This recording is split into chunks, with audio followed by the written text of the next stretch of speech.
Oh, hey, how's everyone doing?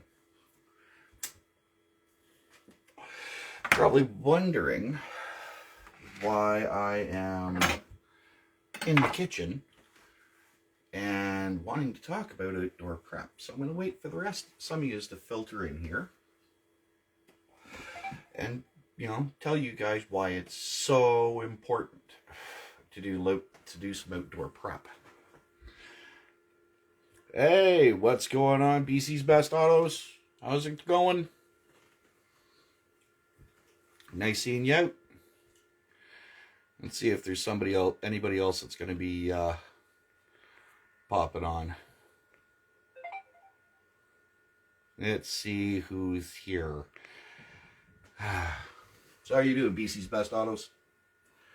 I swear I'm going to pick up a pack of your beans at one point sometime.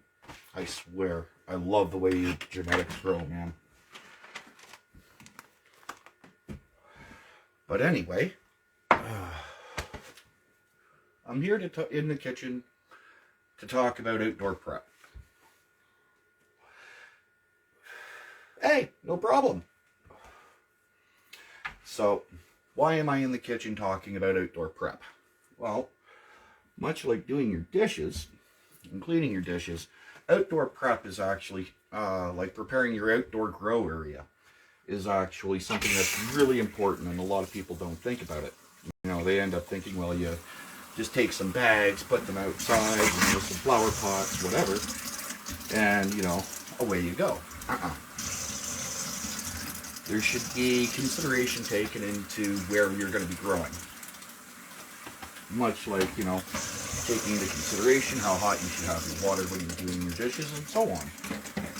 Because when you're growing outdoors, it's not just plant a seed in a flower pot and let it go.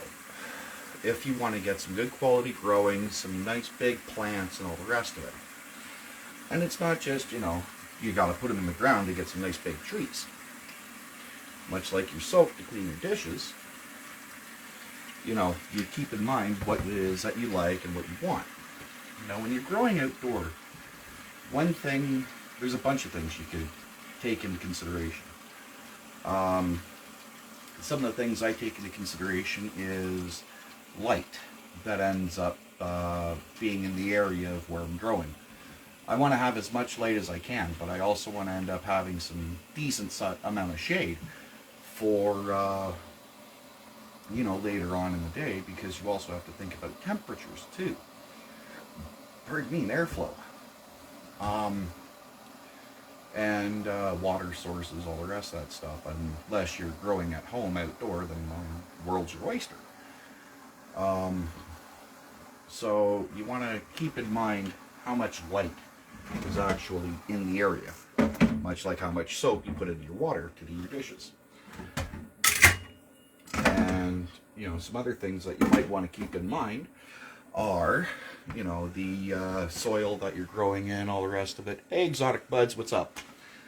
So, you want to keep all that into consideration. Another thing would be to decide how you're going to grow outdoor. If you're going to grow by planting straight into the ground, if you're going to be growing in pots, bags, whatever. And that can be pretty detrimental too, because unlike planting in the ground where you just let your roots run, in a bag it's exactly like growing in a pot or fabric pot, whatever. And thank you. And it's stuff like that you have to take into consideration. Some other things would be, like I said, airflow. You don't want to grow your plants in somewhere that's going to be, a wind tunnel, because you don't want to really mess with, having too much wind and getting everything blown over and snapped and all the rest of it. But also at the same time, you want to have enough to go through your plants and keep a gentle breeze so that they keep swaying back and forth, but not like, hey, Stone Canada, but not like a bunch of, rock stars that are, or a bunch of people at a rock concert with their hands up in the air. kind of thing. You know, you want to make sure you have a gentle breeze going through, and if, you know, storms come up or whatever, because they do, you want to try to make sure that you have some kind of barrier that's not going to turn that area into a wind tunnel. Thank you very much. So you want to keep that into consideration as well. Now, whether you're growing in bags, no problem, Stone Canada. Now, if you're growing in bags, you know, much appreciated, by the way. You know, if you're growing in bags or whatever, that's fine. You can also decide how you want to grow in those bags, if you want to dig them down into the dirt or so on. But you also want to make sure that when you're growing, that you have the area to tame the beast, as it were. Because some outdoor grows can get really big. I mean, if you end up going through my feed, you'll probably end up seeing how big the last Veterans Grow ended up getting. Hey, best buds, how's it going? So you want to try to keep those, hey Kingston, what's up, brother? You want to try to keep those grows in control, okay? And what I mean by that is being able to move around the plant, make sure there's enough room so that you're not kind of standing there going, you know, trying to make sure you're not getting in there, and all the rest of it. Hey, Greenleaf Daddy, what's up? Hey, Bagseed Junkie. So you want to make sure you have enough room to move around. And generally what I end up doing to try to make sure I have enough room between plants is stretch out both your arms and make sure that it's your height from fingertip to fingertip away from each other. That way you can end up stretch out those branches and really get your scrog going and all the rest of that stuff, if that's how you want to grow. If you just want to do light stress training and just bend your plant over, tie it off, and let it do its thing, that's another reason why you want to do that too. Is again, so you have enough room. Room is really important, because again, you don't want to constrict your airflow, you don't want to constrict your light penetration throughout your whole grow, because you want to try to get those lower branches up a nice high, you know, so you can get those good colas. So yeah, that's, you know, some of the things that you want to try to keep in mind. Also, when you're growing outside, how are you going to train? That's another big one too. Are you going to be doing scrogging? Are you going to be just doing, you know, typical, you know, low stress training? If you're going to be, you know, letting your plants just Christmas tree and do their thing, all that kind of thing. So you really, really want to make sure that you're not stuck in a barrier where you have trees around you that you have to, you know, fight with so that you have light penetration, so on and so on. You also have to think of pest management too. I am Dad Man, what's up, brother? You know, you want to try to keep your pest management in mind as well, which again, you know, airflow, all the rest of that stuff. So if you're growing outside, that's right, planning is key. And right now is the best time to plan your outdoor grow area. Because there's nothing worse than someone trying to come up and, you know, snag a clone off of one of your plants if you can't see it. And two, you know, you don't want to be turning sideways walking between your plants and trying not to get stuck on them. But again, about pest management, that's where, you know, companion gardening can come in. One of my customers just gave me some grow equipment. Oh, sweet! Right on, Dad, man. That's awesome. Can't wait till I see one of your grows, man. That would be killer. So Much like Kingston Grows ended up saying, you know, planning is key. Much like it is indoor, it is outdoor as well. You don't want to outgrow your area either. You want to be able to, you know, let your area just flourish. And don't get me wrong, that doesn't just go with growing cannabis. That goes for growing anything, flowers, vegetables, fruits, all the rest of it. Hey, Umbrella Trellis, what's up? So you want to think real hard. Maybe sit down, draw a diagram of where you know, where you want to grow. You know, keep that in mind. I could use some advice though, LOL. Later I'll send you a video of what I got so far. Yeah, sure, by all means. If you got questions, man, hit me up. You know that. It's all good, fam.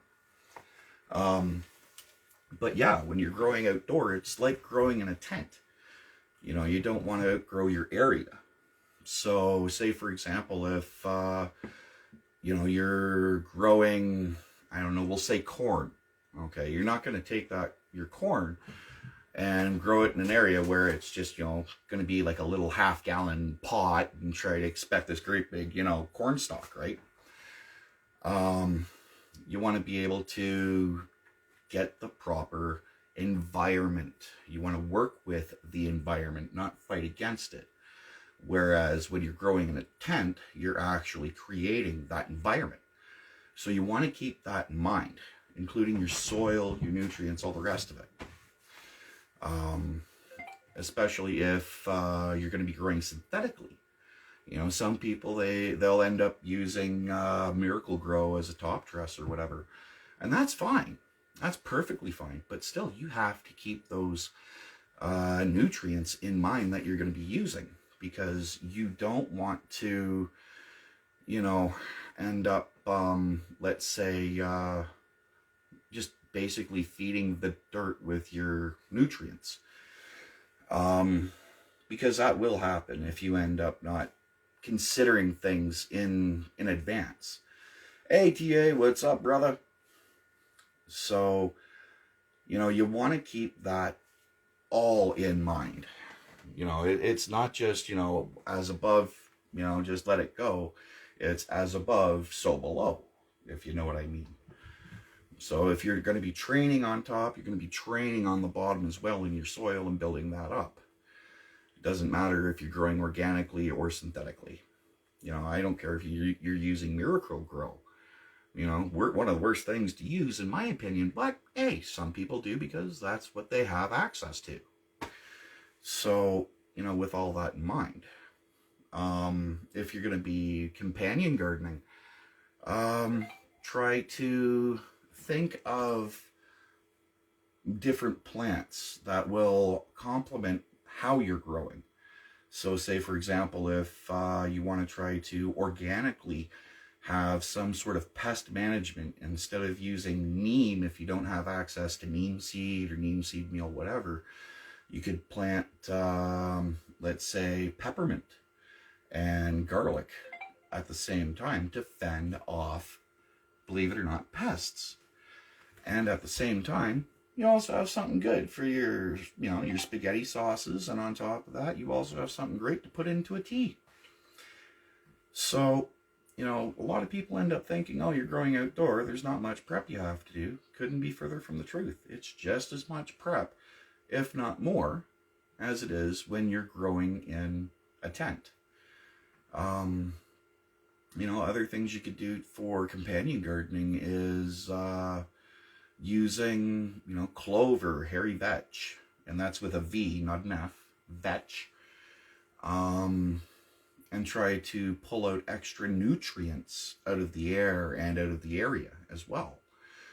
That way you end up having a living mulch that will continually feed your plants as well and add extra nitrogen, potassium into your soil, you know, extra phosphorus as well with eggshells. So, you know, there's a lot that you have to think about when you're growing outdoors. And if you have any questions, by all means, drop me a line. Ask me here if you want. If you want to join the live, if you have 2 cents to add in, by all means, you know, jump on in. If I miss something, please enlighten me. It's like having too much leaf compost or too many dead leaves in your grow area can actually hinder the growth of your plants. How close your plants are to a compost pile can end up changing that effect as well. It's all stuff that you have to think of. So that's how I end up planning my outdoor grows. If you hopped in later on, you'll probably enjoy it right from the beginning to the end. But just remember, outdoor growing, like Kingston Grows said, prep is key. So, with all that said, fam, as Papa Bear, and as always, take care of each other. Take it easy.